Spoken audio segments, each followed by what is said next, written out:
ध्यान दो बच्चों, आज का तुम्हारा चैप्टर है वो है हिंदी, क्लास 12 के हिंदी, चैप्टर नंबर 12। काव्यखंड के दिगंत जो बुक है उसके काव्यखंड में जो चैप्टर नंबर 12 है, इसके बारे में आज हम पढ़ने वाले हैं। एक आप पेन चेंज कर लेते हैं पहले, उससे पहले चैप्टर नाम क्या है? जो चैप्टर बच्चों है 12 का वो है 12, और जो चैप्टर का नाम है, जो सबसे अहम जो सवाल पूछा जाएगा वो चैप्टर में पूछा जाएगा कि 12 में कौन सा है? तो हार जीत है बच्चों। कौन है? हार जीत है। और इसके बाद जो सबसे इम्पोर्टेंट पूछा जाएगा प्रश्न, वो क्या पूछा जाएगा कि हार जीत के लेखक कौन है? हार जीत के लेखक जो है वो कौन है? तो याद रखिए बच्चों, कौन है? अशोक वाजपेयी जी। कौन है? अशोक वाजपेयी जी है। किनके? तो हार जीत के जो चैप्टर है, जो कविता है, इनके लेखक कौन है? तो हार जीत है। इसमें पहले बतलाया क्या गया बच्चों? इसमें बतलाया गया कि जो युद्ध होता है तो उसमें आर्मी का जितना या ना जितना किस पर निर्भर करते हैं, और जीतने के बाद उसके बाद क्या क्या होता है, सारे चीज़ के बारे में इस चैप्टर में पढ़ने वाले हैं। तो देख सकते हैं कि ये सब सारे चीज़ हैं। एक बार देख लीजिए, उसके बाद चैप्टर का आप क्या कर देंगे तो शुरू कर देंगे। ये सब होने वाला है। तो चैप्टर बहुत ही इंटरेस्टेड है, इसलिए पूरा पढ़ना है एक अच्छे तरीके से, और एक अच्छे बच्चों की तरह अपने पास कॉपी कलम को साइड में रख करके पहले कविता का लाइन बाय लाइन समझना है, सुनना है, उसके बाद में इसको लिख लेना है। तो क्या बच्चों, क्लास को शुरू किया जाए? उससे पहले अगर अभी तक वीडियो को लाइक नहीं किए तो वीडियो को लाइक करके चैनल को सब्सक्राइब कर दें, एवं अपने दोस्तों में क्या करना है तो शेयर कर देना है। चलिए बच्चों, आपका क्लास शुरू करते हैं। तो फिर से देख लेते हैं चैप्टर नंबर 12 बच्चों क्या है आपका? हार जीत। क्या है? हार जीत। और कवि कौन है? तो अशोक वाजपेयी जी। क्या? अशोक वाजपेयी जी। कवि चैप्टर कर लेते हैं। ये आपका अशोक वाजपेयी जी का क्या है? तो आपका फिगर है। ये कौन है? तो अशोक वाजपेयी जी हैं। आगे देखिए, इनका जन्म देखते हैं। इनका पहले परिचय कर लेते हैं। इनका परिचय, लेखक परिचय कर लेते हैं कि अशोक वाजपेयी का जन्म जो है वो कब हुआ था? तो अशोक वाजपेयी जी का जन्म बच्चा हुआ है 16 जनवरी 1941 को। 16 जनवरी 1941 को हुआ है। अर्थात ये एक आधुनिक कवि है। ये कैसे हैं? एक आधुनिक कवि है, अर्थात देश के आज़ादी के बाद के लगभग कवि हैं, तो आधुनिक कवि है। उसके बाद देखिए जन्म स्थान, इनका जन्म स्थान, अर्थात जो कवि है अशोक वाजपेयी जी, इनका जन्म कब हुआ था? हो गया जन्म स्थान कहाँ है? तो दुर्ग छत्तीसगढ़। दुर्ग छत्तीसगढ़ में इनका जन्म हुआ था। कहाँ हुआ था बच्चों? दुर्ग छत्तीसगढ़ में इनका जन्म हुआ था। आगे बढ़ते हैं। माता एवं पिता के नाम। माता का नाम है निर्मला देवी। माता का नाम निर्मला देवी। प्रश्न पूछेगा कि अशोक वाजपेयी जी के माता क्या नाम था? तो निर्मला देवी। क्या बच्चे नाम है? निर्मला देवी। और पिता का नाम था तो परमानंद। क्या नाम था? परमानंद वाजपेयी। परमानंद वाजपेयी। अशोक वाजपेयी के पिता क्या नाम था? तो परमानंद वाजपेयी। और माता क्या नाम था? तो निर्मला देवी। किनके माता का नाम? अशोक वाजपेयी जी का। अशोक वाजपेयी का जन्म कब हुआ था? तो 16 जनवरी 1941 को। कहाँ हुआ था? तो दुर्ग छत्तीसगढ़ में। दुर्ग छत्तीसगढ़ में। ये यहाँ से जो है प्रश्न बहुत ही ज़्यादा पूछे जाते हैं। अगर लेखक परिचय पूछेगा तो यहाँ से पूछेगा, इससे बाहर नहीं पूछेगा। फिर इसके बारे में और जान लेते हैं कि इनका शिक्षा बारे में कहाँ से किए थे। इन्होंने शिक्षा किए थे गवर्नमेंट हाई सेकेंडरी स्कूल में प्रारंभिक शिक्षा, सागर विश्वविद्यालय से BA, सेंट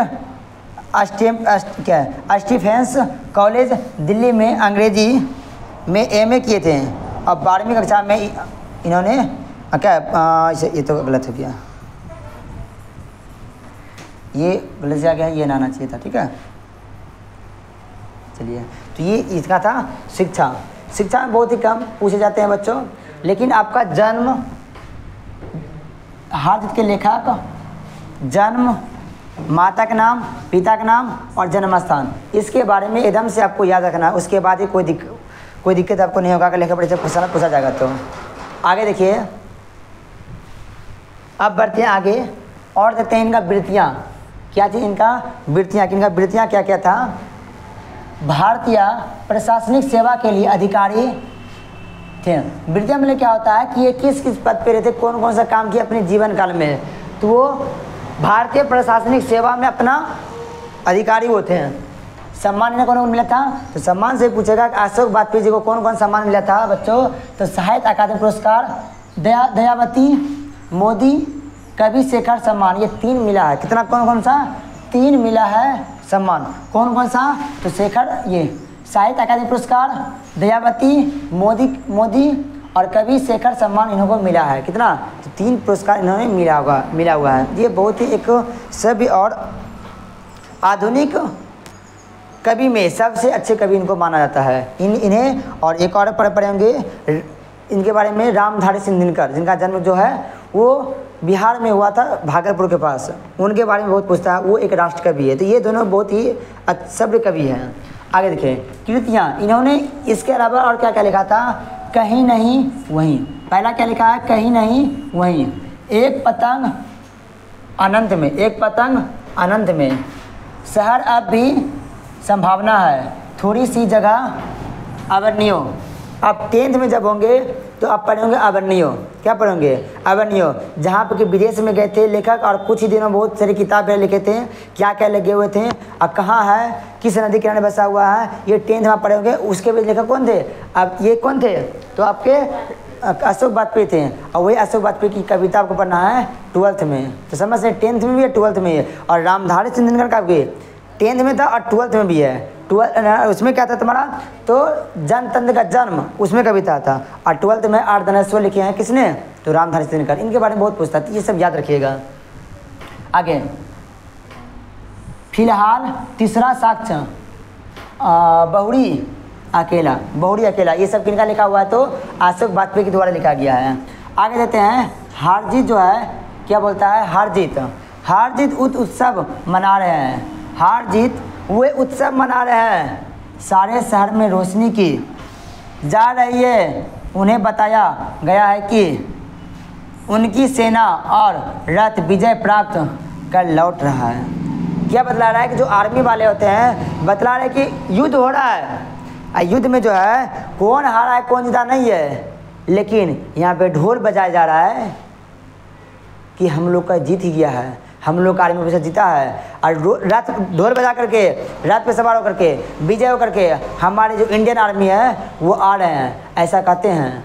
लेकिन रियल मायने में यह है नहीं, ऐसा वो कहते हैं कि बहुत सारे जो आर्मी ऑफिसर है वो युद्ध में शहीद रहते हैं, क्या सभी लौट के नहीं आ पाते हैं, कि हमेशा जीतते ही नहीं है, ऐसा कहते हैं। लेकिन यहाँ पे हमेशा अपना गद्दी बचाने के लिए बोलते हैं कि युद्ध हो रही है तो हमारा जो सैनिक है वो जीत करके आ रही है। तो ये देखो फिर से वो पढ़ते हैं, वे उत्सव मना रहे हैं, सारे शहर में रोशनी की जा रही है, उन्हें बताया गया है कि उनकी सेना और रथ विजय प्राप्त कर लौट रही है, ऐसा कहते हैं। तो ये रहा आपका इंडियन आर्मी के बारे में जो लिया गया है, या सैनिक के बारे में कविता है, और बहुत ही बेहतर कविता है। इसको पढ़ने के बाद आपके अंदर है ना वो जो बोलते हैं ना आग, वो आग ज्वाला जलने लगे एकदम से, है ना आपके अंदर, समझे। तो इंडियन आर्मी के लिए एक बार जो इंडियन आर्मी को पसंद करते हैं, एक बार वीडियो को लाइक कर देंगे जल्दी से और दोस्तों को शेयर कर देंगे। लोग कवि क्या बोले बाबू, कवि ने राजनीतिक झूठ को उजागर किया है। जो राजनीतिक झूठे हैं, जो झूठा मोटा पढ़ाते हैं, झूठ का पाठ पढ़ाते हैं कि ऐसे हैं वैसे हैं, उनके बारे में उनका उजागर किए हैं। कवि कहते हैं कि नेता जनता को दिग्भ्रमित करते हैं और उन्हें वास्तविकता से दूर रखते हैं। जो वास्तविक है उनसे दूर रखते हैं, वास्तविक से दूर रखते हैं कौन, नेता लोग, भारतीय जनता को। वाजपेयी जी अर्थात अशोक वाजपेयी जी इस कविता में जनता और शासक का सही चित्रण प्रस्तुत किया है। शासक वर्ग भोली भाली जनता को गुमराह करके खुद सुख भोगती है।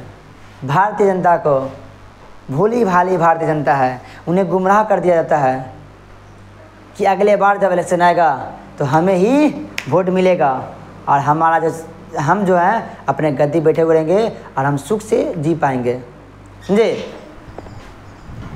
कवि ने जनता को जागरूक करने का प्रयास किया है। कवि जो है वो जनता को जागरूक करने का प्रयास किए हैं, जनता को जागरूक करने का क्या किए हैं, तो प्रयास किए हैं। अगले पार्ट में बोलते हैं, नागरिकों में से ज़्यादातर को पता नहीं कि किस युद्ध में उनकी सेना और शासक गए थे। युद्ध किस बात पर था यह भी नहीं कि शत्रु कौन था, पर वे विजय पर्व मनाने की तैयारी में व्यस्त हैं। उन्हें सिर्फ इतना पता है कि उनकी विजय हुई, उनकी से आशय क्या है यह भी स्पष्ट नहीं है। जो विजय हुए हैं उनसे मेरा क्या ज़रूरत है, उनसे मेरा क्या लगा है, उनको यही पता ना है। युद्ध का कारण क्या है, युद्ध क्यों हो रहा है, यही पता नहीं कि युद्ध आखिर बच्चों हो क्यों रहा है। इसका भी पता नहीं कि युद्ध आखिर युद्ध हो क्यों रहा है, किन से युद्ध हो रहा है, कितने लोग मारे गए, कौन कौन नेता गए थे युद्ध के लिए, कौन कौन नेता गए थे युद्ध को बचाने के लिए कि युद्ध ना हो, कौन कौन उसे गए थे देखने के कितने आर्मी ऑफिसर जो युद्ध में मारे गए हैं, शहीद हुए हैं। ऐसा उनको पता ही नहीं जनता का, बस भोली भाली जनता को गुमराह किया जा रहा है कि ऐसा ऐसा हुआ है। अब भोली भाली जनता क्या कर रहा है, तो खुशियाँ मना रहा है। क्या कर रहा है, खुशियाँ मना रहा है कि आगे किया जाएगा। समझे? तो देखिए इसका हिंदी क्या मीनिंग होगा।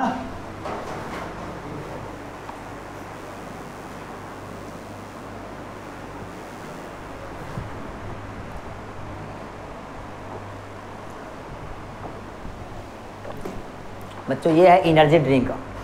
अगर आपके शरीर में एनर्जी है तो मस्त काम कीजिएगा, इसलिए शरीर स्वस्थ रखिए। देखिए इसमें क्या स्पष्ट बोला जा रहा है, इसमें बोला जा रहा है, देख सकते हैं हमारे इंडियन आर्मी इस तरह से आते हैं। जब इंडियन आर्मी में किसी को लिया जाता है ना, तो देखा जाता है शरीर का पूरा जाँच होता है, क्या एक अंग भी कटा हुआ तो नहीं है, एक अंग नहीं लेता है, एक अंग कम रहेगा तो नहीं लेगा। लेकिन वहाँ से आर्मी ऑफिसर आते हैं, उनके शरीर का ऐसा एक भी आर्मी ऑफिसर नहीं होगा जिसका कि शरीर का एक अंग नहीं है, वो नहीं ही रहता है, एक अंग नहीं रहता है। समझ सकते हैं? तो किस तरह से जब लिए थे तो पूरा शरीर लिए थे, और जब दिए तो शरीर क्यों रख लिए, शरीर का एक ना एक अंग नहीं रहता है। समझ सकते हैं? या तो उंगली नहीं रहेगा, आँख नहीं रहेगा, कुछ ना कुछ खत्म रहेगा एकदम से। समझ सकते हैं? आँख, कान, नाक, पेट, जनन सारी चीज़ जांच होता है, लेकिन जब वहाँ आते हैं तो शरीर का कोई ना कोई एक अंग नष्ट रहेगा, गोली लगेगा, हाथ कट जाएगा, बमबारी हुआ, कुछ ना कुछ होता है। फिर भी हमारे लिए जो इंडियन आर्मी है हमेशा तैनात रहते हैं, वो जगे हुए हैं तब हम सोए हैं। अगर सो जाएं तो हम लोग कब सो जाएंगे पता नहीं है। सेम उसी प्रकार है हमारे भारतीय किसान। इसमें हमारे जो भारतीय किसान हैं वो भी किसी से कम नहीं है। ये भी दिन रात मेहनत करते हैं और पूरे देश को, पूरी दुनिया को जीवित रखने का प्रयास करते हैं भोजन करा करके। अगर किसान एक साल भोजन ये फसल करना छोड़ दे, खेती करना छोड़ दे, कृषि छोड़ दे, तो पूरा जो दुनिया है ना वो मरने का, भूखमरी स्थिति हो जाएगा। समझ सकते हैं कि किसान हमारे लिए कितने ज़रूरी हैं। फिर भी किसानों का जो उसका जो समाज है कि जहाँ किसान वर्ग रहते हैं, जो किसान है वो एकदम से घटिया तरह से उसको कोई इज्जत ही नहीं मिलता है। अगर किसी बच्चे बोलेंगे क्या बनेंगे और आके पुलिस में जाएंगे, डॉक्टर बनेंगे, इंजीनियर बनेंगे, कोई बच्चा नहीं बोलता है कि हम किसान बनेंगे। समझते कि उन्होंने बचपन से देखा है कि किसान का स्थिति कैसा है। समझे? उन्होंने देखा है रिस्पेक्ट आर्मी ऑफिसर का, इसीलिए वो कहते हैं कि हम आर्मी में जाएंगे, पुलिस में जाएंगे, तो रिस्पेक्ट मिलेगा। जैसे उस फील्ड में जाना जरूर चाहेगा। और सरकार से विनती है कि किसान को भी बहुत सारे फंड्स दिया जाए जिससे करके उन्हें दिक्कतें ना आए। तो देखो क्या कहते हैं बाबू इसमें कहते हैं कवि ने राजनीतिक झूठ को उजागर किया है। कवि कहते हैं कि भोली भाली जनता को बताया जाता है कि युद्ध में उनकी सेना विजय होकर लौट रही है, जबकि शहर के नागरिकों को भी पता नहीं कि ये युद्ध किनके बीच हो रहा है। जो समाज में जो जनता रह रहे हैं उस जनता को ये पता नहीं है कि जो युद्ध है ये किनके बीच हो रहा है। युद्ध के होने का कारण क्या था, युद्ध क्यों हो रहा है ये पता नहीं है। अभी भारत और पाकिस्तान में तो कुछ युद्ध चला जो पानी वाला बंद कर दिया था। बहुत सारे व्यक्ति को ये पता ना होगा, खाली बोलेगा इस नेता ने ऐसा किया, इस नेता ने ऐसा किया, ये कर दिया, पता ही नहीं है। कभी कहना चाहते हैं कि सत्ताधारी लोग जनता को वास्तविकता से दूर रखते हैं। जो सत्ताधारी लोग हैं, जो उस पद पे है, एमएलए, एमपी, विधायक, मंत्री, जिस पे भी है, वो क्या करते हैं, तो जनता को वास्तविकता से, वास्तविक में आखिर क्या हुआ है, उस वास्तविकता से दूर रखते हैं, दूर रखते हैं। लोगों को तो पता ही नहीं है कि आखिर युद्ध किससे हो रहा है। जनता को यही बताया जाता है कि उनकी विजय हुई है। बस जनता बताया जा रहा है कि उनकी विजय हुई है। अब तो फ़ोन का ज़माना आ गया बच्चों, तो फ़ोन में, रील में आप दे सकते हैं, घर बैठे सबको दे सकते हैं। लेकिन ये जब कविता लिखा गया था तो वो उस समय का है जबकि फ़ोन वगैरह नहीं था, तो लोग टीवी के माध्यम से या तो पेपर के माध्यम से जाना जाता है लोग के पास, ठीक है। अभी तो कुछ हद तक जान लेते हैं, लेकिन बहुत सारे लोग को अभी पता नहीं है। अगले पंक्ति में कहते हैं किसकी विजय हुई है, किसकी विजय हुई, सेना की शासन की। आखिर किसकी विजय हुई है, जो शासन कर रहा है उसका विजय हुआ है या फिर सैनिक का हुआ है, कि नागरिकों की, या फिर नागरिकों की, किनकी विजय हुई है। किसी के पास पूछने का अवकाश नहीं है। नागरिकों को नहीं पता कि कितने सैनिक गए थे और कितने विजय होकर वापस आए हैं। कहते हैं कि जब युद्ध करने सैनिक गए थे तो कितने सैनिक लौट कर आए, कितने लोग विजय होकर आए, और कितने सैनिक वहीं दफन हो गए, वापस नहीं आ पाए। ऐसा कौन कहते हैं, तो अस्सी वाजपेयी कहते हैं कविता के माध्यम से। इसका तो अर्थ क्या है, अब देखो जब सैनिक जीतते थे तो कि ये हिमालय पर्वत सबसे ऊंचा पर्वत है, K2 हिमालय पर्वत, उस पर विजय होकर के इस तरह से हमारे इंडियन आर्मी से तैनात रहते हैं, तभी हम लोग सही से जीवित हैं। अगर ये एक दिन अपना कदम पीछे ले ले तो देश कहाँ चला जाएगा, ये हम कह नहीं सकते हैं। तो इनका रिस्पेक्ट, आर्मी वाले का रिस्पेक्ट, अब आखिर समाज में आर्मी वाले का रिस्पेक्ट होता भी है। आखिर होता है, कोई टीचर का निधन हो गया, कोई मास्टर का निधन हो गया, टीचर तो हो गया, कोई इंजीनियर का, कोई बैंक कर्मचारी का अगर निधन हो गया ना, उनके लिए कोई रैली नहीं निकलती है। लेकिन आर्मी जो सैनिक है, पुलिसकर्मी है, जब वो शहीद होते हैं ना तो पूरे तैनात लेके निकलते हैं, पूरे समाज, पूरे राज्य में एकदम से ढीना पिट जाता है। ये होता है इनका रिस्पेक्ट, उनका रिस्पेक्ट है। सेम यही रिस्पेक्ट हमारे भारतीय किसान को भी मिलना चाहिए, लेकिन इनके पीछे सरकार को काम करना पड़ेगा। जब सरकार उनको नए नए तरह के फंड देंगे तो वो भी काम करेंगे, तब उनका रिस्पेक्ट मिलेगा। ये है तो जो बच्चे का सपना है कि इंडियन आर्मी जानना चाहते हैं, वो सारे बच्चे वीडियो को जल्दी शेयर कर देंगे। अब वीडियो को लाइक करना एकदम से ना भूलें। देखिए आगे कहते हैं कि कवि ने राजनीतिक झूठ को उजागर किया है। कवि ने फिर से हमेशा राजनीतिक झूठ जो झूठ है ना, उसको ही उजागर किए हुए हैं। कवि कहते हैं कि भोली भाली जनता को बताया जाता है कि युद्ध में उनकी सेना विजय हुई है, लेकिन जनता को यह भी पता नहीं कि विजय सेना की है या शासन की। बोलते आखिर अगर मान लो युद्ध जीत भी गए, ये जीत किसकी है, हमारे सैनिकों की, हमारे शासकों की, या फिर भोली भाली जनता की, हमारे भारतीय नागरिकों की। किसकी विजय हुई है ये पता ही नहीं है। नागरिकों की यह बात पूछने के लिए किसी के पास समय भी नहीं है। यह पूछने के लिए किसी भी नागरिक के पास कोई समय नहीं है आखिर कौन जीते हैं। नागरिकों को यह भी नहीं पता कि कितने सैनिक गए थे और कितने सैनिक वापस आ गए। देखो जो पहले वापस समझा थे बस वही लिखा हुआ है कि जो कितने सैनिक गए थे और कितने सैनिक आ गए, ये भी भारतीय भोली भाली जनता को पता नहीं है और ना वो भाई पूछ सकते हैं जी। आगे बोलते हैं कि खेत रहने वालों की सूखी प्रकाशित है, सिर्फ एक बूढ़ा मशक वाला है जो सड़कों को सींचते हुए कह रहा है कि हम एक बार फिर हार गए और गाजे बाजे के साथ जीत नहीं हार लौट रही है।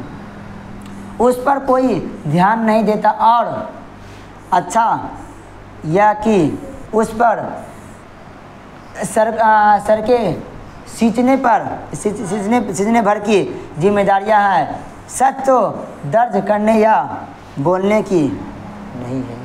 सच तो बोलने की बात नहीं है।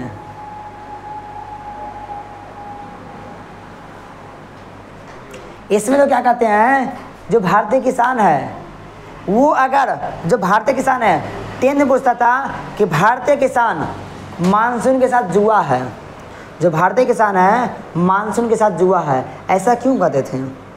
क्योंकि भारतीय किसान के पास उतना समस्या से लड़ने के लिए उसके पास टेक्नोलॉजी नहीं है, वैसे मशीन नहीं है।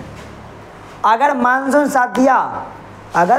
साथ दिया तो भारतीय किसान क्या कर लेंगे, खुश रहेंगे। अगर समय पे पानी पड़ जाएगा, वर्षा हो जाएगी, समय पे धूप आएगा, समय पे ठंड के मौसम आएगा, समय पतझड़ आएगी, जो फसल लगाए हुए है ना वो हो जाएगा। मान लीजिए हमें धान लगाना था, तो जिस समय धान बोते हैं मोड़ी, उस समय मोड़ी तरह का नहीं ले, जो बोते उसमें पानी पड़ेगा तो भारतीय किसान क्या कर लेंगे, मोड़ी बो देंगे। लेकिन जिस समय धान रोपना चाहिए उसमें पानी नहीं पड़ेगा तो सारा फसल नष्ट हो जाएगा। उनका जो पैसा लगा था वो जुए की तरह जब लगा था, पता नहीं वो आएगा या नहीं आएगा, उससे वो क्या हो गया, खत्म हो गए। जिस प्रकार जुआ में हारेगा जीतेगा पता नहीं है, उसी प्रकार से भारतीय किसान को पता नहीं है कि हम जो फसल लगा रहे हैं ये फसल हमें मुनाफा देगा या हमें घाटा होगा, ये पता ही नहीं है। इसीलिए कहते हैं जो भारतीय किसान है मानसून का है तो एक जुआ है। तो वो जब फसल नहीं होता है तो भारतीय किसान लौटते हैं और वो ढोल बजाते हैं, नगाड़े बजाते हैं और कहते हैं कि इस बार हम हार गए हैं। वो मानते हैं कि हम हार गए हैं, लेकिन जो शासक वर्ग है वो नहीं मानते, वो हमेशा बोले कि हम जीत गए, हम जीत गए, हम जीत गए हैं। पाकिस्तान को कितना बार धूल चटाया है भारतीयों ने, लेकिन पीढ़ी पाकिस्तान बोलेगा तो हम तो इतना कुछ कर सकते हैं, इतना कुछ कर सकते हैं। बिहार यूपी झारखंड अगर मिल जाएगा तो पाकिस्तान से ख़त्म हो जाएगा। जो पाकिस्तान है, पाकिस्तान थोड़ा बात बदलते बाबू, थोड़ा सा 1 मिनट रुकिएगा, थोड़ा पाकिस्तान का बतलाते हैं कहाँ से है पाकिस्तान की जगह। इसमें आपका ले लेंगे, ये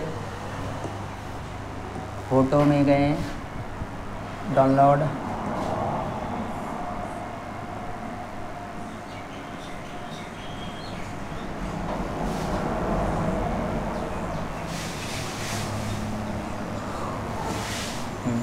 ये रहा हमारा भारत। क्या है भारत?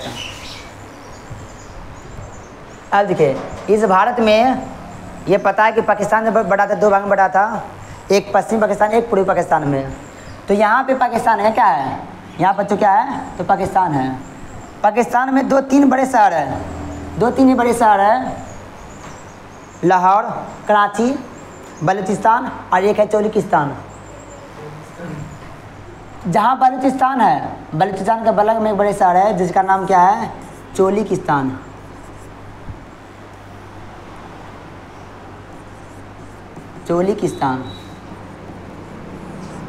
चौलिकिस्तान से याद है ना, चोली वाला। चलो चौलिकिस्तान, ये शहर एवं बलूचिस्तान, जो बलूचिस्तान है, दोनों शहर सोच रहा है कि हम भारत में मिलना चाहते हैं। वहाँ जो हिंदू लोग हैं उनसे उनका धर्म छीना जा रहा है। उन्हें ज़बरदस्ती कहता है कि आप तुम इस्लाम धर्म बनाओ।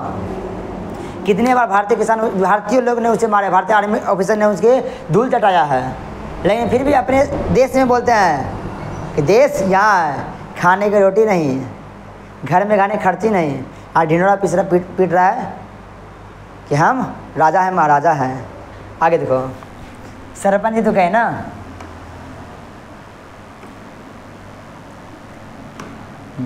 तो ये यहाँ थे। अच्छा यह है कि उस समय सड़कें पर जो किसान है वो सड़कें सींच रहे हैं, उस सड़कें बना रहे हैं, अर्थात देश का भविष्य बना रहे हैं। समझे? आगे पार्ट में कहते हैं, देख सकते हैं भारतीय किसान किस तरह से, धूप हो या प्यास हो, धूप रहे या ठंड का मौसम में, कुछ भी रहे, गर्मी हो बरसात हो, कुछ भी रहे, वो हमेशा तैनात रहते हैं खेतों में, जिस तरह से आर्मी ऑफिसर रहते हैं। यहाँ किसान बड़े बोला गया है, अर्थात ये भी क्या एक सैनिक के रूप में है। आगे बच्चे देखेंगे हम। देखिए कभी कहते हैं कि खेतों में रहने वाले अर्थात श्रमिक मजदूर जिन्होंने आज़ादी में अपना योगदान दिया, उनकी तरफ किसी का ध्यान नहीं है। हमारे भारतीय किसान पर किसी का ध्यान ही नहीं है। ऐसा कौन कहते हैं? तो अशोक वाजपेयी जी कहते हैं। बूढ़ा मशक वाला सड़कों को सींचते हुए देश के बाद जीवी वर्ग जो बड़े वर्ग हैं, बढ़ती जीवी जो बड़े वर्ग हैं की ओर से कहता है कि हम लोग एक बार फिर हार गए। वो कहते हैं हम लोग फिर एक बार हार गए, हम ही ने सबके लिए कुछ किया। जो भारतीय किसान है कितना पैसा लगा कर खेतों से निकालते अनाज, लेकिन जब पैसा देने का बात है, उपजाया किसान, तैयार किया किसान, लेकिन जब उसके बेचने की बात आएगा तो सरकार बोलेगा कि कितना में इसे बेचना है। क्यों? काम करें हम और फैसला आप कीजिएगा। चावल कैसे बिके, गेहूँ कैसे बिकेगा, वो केंद्र सरकार उस पास करते हैं, इतना रुपया में बिकना चाहिए इस बार। जो अभी जो मंत्री है, जितने मंत्री हैं, वो सारे लोग क्या कर दिए हैं, तो शिक्षा के ऊपर अधिक टैक्स लगा दिए। कारण क्या? कि गरीब बच्चे पढ़ नहीं पाएंगे। लेकिन हम भी वादा करते हैं बच्चों से, जिनके माता पिता पढ़ा नहीं पाते हैं, हम वैसे बच्चों को फ्री में पढ़ाते हैं। और आज 10th में 2 बच्चे नए आए थे, तुम लोगों का साथ ध्यान नहीं होगा, 10th क्लास में 2 बच्चे नए आए थे, वो दोनों अग्रहण का था। माता जी साथ विकलांग है उसका है। तुम लोग जो अग्रहण का बच्चा है पता होगा, उनके माता जी विकलांग है, पिताजी नहीं है, उनकी दादी बूढ़ी है और दूसरे घर में झाड़ू पोछा काम करती है, उसी से वो अपना घर चलाती है, अपना जीवन यापन करती है। तो मेरा भी कर्तव्य है कि हम उस बच्चे को फ्री में पढ़ाएं। उस बच्चे से पहले पूछें, तुम पढ़ो बाबू, हम पढ़ाएंगे। अगर नहीं पढ़ोगे तुमको फ्री क्लास से निकाल देंगे, तुमको फ्री में पढ़ाएंगे। जब तुम पढ़ लोगे, जब अच्छा मार्क्स आएगा, अगर तुमको देने का होगा गुरु दक्षिणा देना, और नहीं देने का है तो हम नहीं मांगे तुमसे गुरु दक्षिणा। ये है। बहुत सारे बच्चे मेरे पास है जो फ्री पढ़ाते हैं, बहुत सारे बच्चे को। मेरे पास लगभग 200 से 300 बच्चे भी है, अभी फिलहाल लगभग 200 से 300 बच्चा हो गया, लगभग 200 से 300 बच्चे हैं। उसमें से 15-20 बच्चे जो है वो फ्री पढ़ते हैं, चाहे गालीमपुर का हो या शामपुर का हो, अग्रहण, मानपुर, बगेश्वरी, कहाँ क्या हो, बहुत से बच्चे हैं। लेकिन हम भी कहाँ से करेंगे इतना आप लोग के लिए जो कर रहे हैं, कहाँ से करेंगे? जिनके माता पिता पास दिक्कत नहीं है, पैसे की आज़ादी है, पैसे कोई दिक्कत नहीं है, हम वैसे बच्चे फ्री नहीं पढ़ा सकते ना। हमें भी घर चलाना, हमारे परिवार है, हमारा भी घर में बाल बच्चा है। अगर ना कमाएंगे तो बाल बच्चा ढनक जाएगा, है कि नहीं? आगे देखिए। और गाने बजाने के साथ बुरा नहीं बदमाने के बच्चों, ऐसे आपको हंसाने के लिए बोले हैं। हमारा अभी शादी हुआ नहीं है, ठीक है, हमारे कोई बाल बच्चे नहीं है, हम बस आपके लिए है। कोई फंक्शन होता है तो हम आपके लिए खड़े रहते हैं, ठीक है। हमारे ऊपर क्लास में आप देखिएगा, शॉर्ट वीडियो में आपको दिखेगा, ये क्या लिखा हुआ है, बेटा है वरदान, इनका करो सम्मान। सिर्फ बेटी नहीं, बेटा भी है तो कल है, अकेले से नहीं चलता है। जो रोटी है जो वो एक हाथ से नहीं 2 हाथ से बचती है, लेकिन एक हाथ से चुटकी से बचता है कि नहीं? आगे देखिए, जो उच्च वर्गीय वर्ग के लोग हैं, वो मध्यम वर्ग क्या करता है, सता जाता है। जो किसान है वो नीचे बैठेगा अभी भी, लेकिन जो उच्च वर्ग के वर्ग है वो कुछ करे ना करे, वो कुर्सी बैठे रहेगा, छाता लगा हुआ रहेगा। उनके द्वारा अभी भी शोषण किया जा रहा है। जिस तरह से जब हम गुलाम थे उस समय शोषण किया जाता था, जमींदारों के द्वारा अभी भी किया जाता है। खेती करेगा मजदूर किसान, लेकिन जो जिनका लगान रहता है, जिनका खेत रहता है, वो अधिक मुनाफा करते हैं, बिना कुछ दिए आधा ले लेते हैं। आगे देखिए, कहते क्या कहते हैं बाबू बच्चों, नहीं हार लौट रही है, लेकिन उस पर कोई ध्यान नहीं देता, और अच्छा है क्योंकि वह राजनीति की जिम्मेदारी से मुक्त है। कहते हैं अरे ये अच्छी बात है, वो कम से कम सत्य तो बोलते हैं। अगर हार गए तो मान लेते हैं कि हम हार गए हैं, देशवासियों, हम भारतीय किसान हैं, हम हार गए हैं। जो राजनीतिक तरह है, जो मंत्रीगण की तरह है, ये तो डफारी तरह नहीं है ना, झूठा तो नहीं बोलते हैं, बहला फुसला तो नहीं ना बच्चों तरह कि हम जीत चुके हैं, वो आके झूठ तो नहीं बोलते हैं। राजनीतिक में उनको राजनीति की जिम्मेदारी उनको मुक्त है, वो राजनीति से क्या है, वो मुक्त है, उन्हें अच्छा, वो अच्छी बात है, ऐसा कहते हैं। लास्ट तुम्हारा बोलता है कि जिन पर है वे सेना के साथ जीत कर लौट रहे हैं। जिन पर है वे सेना के साथ जीत कर लौट रहे हैं। इसमें क्या कहते हैं, कवि ने राजनीतिक झूठ को उजागर किया। लेखक के अनुसार शासक और सत्ताधारी वर्ग कभी भी अपनी हार की घोषणा नहीं करता है। वह अपनी हार को भी विजय के रूप में प्रस्तुत करता है तथा जनता को यह स्वीकार करने के लिए विवश करता है कि वह उसे बलवान और समर्थन बहुत समझे। वो समझे कि वो जीत चुके हैं, उन्होंने जो सोचा वो कर लिया। युद्ध में कहते युद्ध में हम जीत के आए थे। कभी नहीं बताते कि हम हार गए हैं। अगर वो बता देंगे तो अगले बार उनको वोट नहीं मिलेगा, तो वो देश के लिए आगे बढ़ नहीं पाएंगे। अगले बार देश में वो सत्ताधारी नहीं बन पाएंगे। तो बोलिए कोई मंत्री है, कोई विधायक है, 5 साल राज किया, अगला साल वो हट जाएगा तो खेती करेगा, दुकान खोलेगा, तो आप लोग क्या लेगा, विधायक किया लो, विधायक निकल गलो, विधायक ढुक गए, विधायक करी दुकान खोल लो। मान लिया ये समाज का भी गलती है। कोई अगर विधायक का बेटा अगर दुकान खोलना चाहे, किसान बनना चाहे, ना बोले विधायक का बेटा अगर खेती करे गेले विधायक, सरपंच तो गए,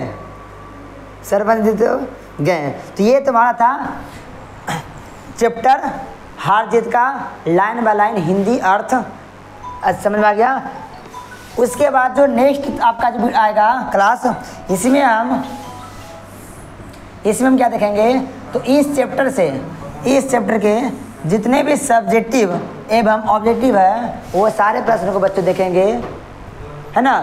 तो तब तक के लिए जय हिंद। उससे पहले अगर वीडियो को लाइक करेंगे, वीडियो को लाइक कर दें, और अगर चैनल पहली बार है तो चैनल को सब्सक्राइब करके अपने दोस्तों में शेयर कर दीजिएगा। मिलते हैं नेक्स्ट वीडियो में, तब तक के लिए जय हिंद।